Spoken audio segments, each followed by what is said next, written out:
નમસ્કાર ખેડૂત મિત્રો, સ્વાગત છે તમારી આપણી ચેનલમાં।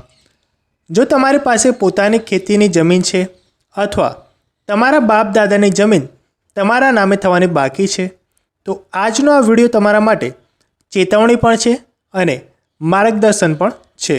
જાન્યુઆરી 2026થી સરકાર દ્વારા જમીન વારસાઈના કાયદામાં 5 એવા મોટા ફેરફાર કરવામાં આવ્યા છે, જેની જો જાણકારી તમારી પાસે નહીં હોય તો તમારું ફોર્મ રિજેક્ટ પણ થઈ શકે છે અને સાથે સાથે ભારે દંડ અને કોર્ટના ધક્કા ખાવા પડી શકે છે।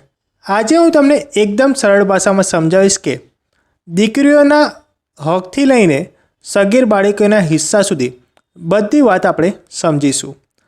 કયા 5 નવા નિયમો તમારે જાણવા જરૂરી છે એ પણ જણાવીશ અને વિડીયોના અંતે હું તમને એક પ્રો ટીપ આપીશ, જેનાથી તમારી વારસાઈ માત્ર 30 દિવસમાં જ પતી જશે। પહેલો અને સૌથી મહત્ત્વનો નિયમ, હવે વારસાઈમાં તમે કોઈનું નામ મરજી મુજબ કાપી શકતા નથી। ખેડૂત ખાતેદારના મૃત્યુ પછી દીકરા, દીકરી અને વિધવા પત્ની તમામના નામ 7/12માં ચડાવવા ફરજિયાત છે। પહેલાં બધાના નામ ચડશે, એ પછી જ જો કોઈ વારસદાર હક જતો કરવા માગતો હોય તો તેની પ્રક્રિયા અલગથી થશે, એટલે કે દીકરીને હક નથી આપવો એ હવે નહીં ચાલે।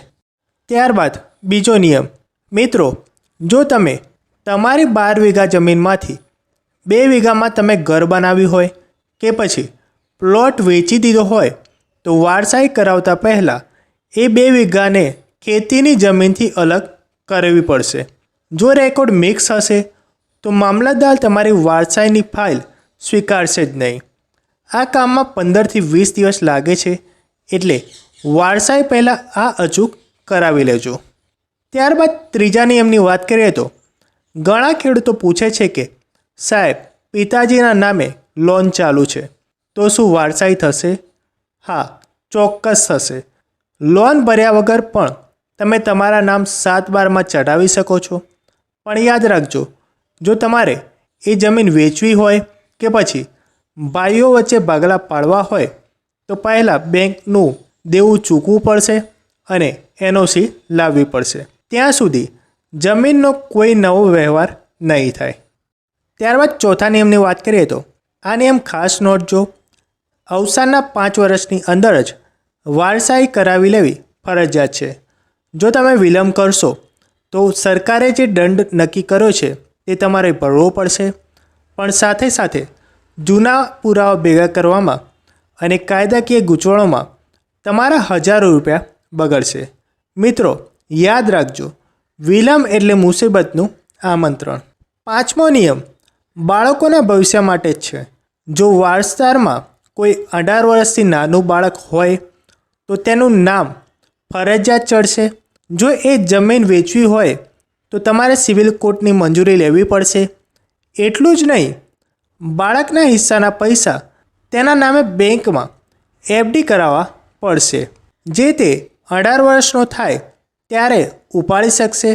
સરકાર હવે બાળકોના હકને લઈને ખૂબ જ કડક થઈ ગઈ છે।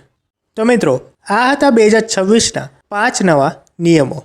મારી સલાહ એ છે કે વિવાદ ટાળવા માટે પરિવારમાં સંમતિ સાધીને વહેલી તકે વારસાઈ પૂર્ણ કરાવી લો। જો તમારે જાણવું હોય કે ઓનલાઈન વારસાઈની અરજી ઘરે બેઠા કેવી રીતે કરવી તો કોમેન્ટમાં યસ જરૂર લખજો, હું તમને એનો અલગ વિડીયો બનાવી આપીશ। આ માહિતી ગુજરાતના દરેક ખેડૂતો સુધી પહોંચાડવા માટે વિડીયોને શેર કરજો અને આવી જ સાચી માહિતી માટે આપણી ચેનલ એટલે કે તેજસ ગુજરાતીને સબસ્ક્રાઈબ કરવાનું ભૂલતા નહીં। જય જવાન, જય કિસાન।